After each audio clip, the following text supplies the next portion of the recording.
Le casse-tête de la désinfection des salles de classe en période de Covid, ça prend du temps et de l'argent, mais le Loir-et-Cher a peut-être trouvé l'arme ultime, un super spray.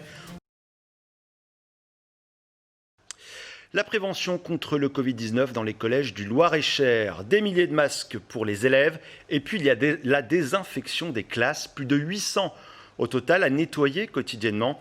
Alors pour aller plus vite, les collèges se sont dotés d'un nouvel outil, un spray connecté. Comment ça marche? Explication avec Audrey Champigny.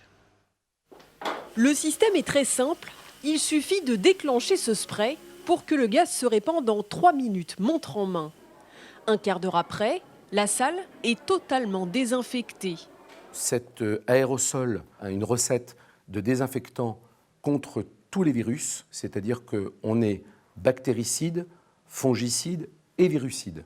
Idem pour ce spray multisurface, inodore et qui répond à toutes les normes alimentaires et hypoallergéniques. Et pour plus de traçabilité, un scan-code a été mis en place pour les 8 agents d'entretien de l'établissement. Le principal intérêt, c'est de pouvoir alléger la tâche des agents. Alors, pas alléger au sens où ils auront moins de travail dans la semaine, mais tout simplement parce qu'on sait qu'avec le contexte sanitaire, il y a une surcharge de travail en termes de désinfection. Et donc, tout procédé de désinfection qui permettrait de faciliter leur travail a un intérêt. Le collège de Bracieux compte 415 élèves.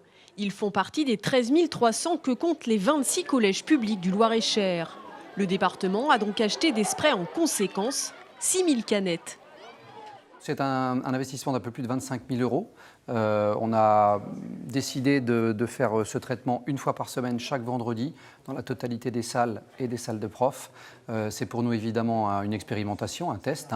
Et puis on fera le bilan évidemment à la fin de cette opération pour voir s'il faut poursuivre ou pas. L'opération devrait commencer dès la semaine prochaine dans tous les collèges du département et se terminer à la Toussaint, en espérant qu'il n'y ait pas de deuxième vague du virus.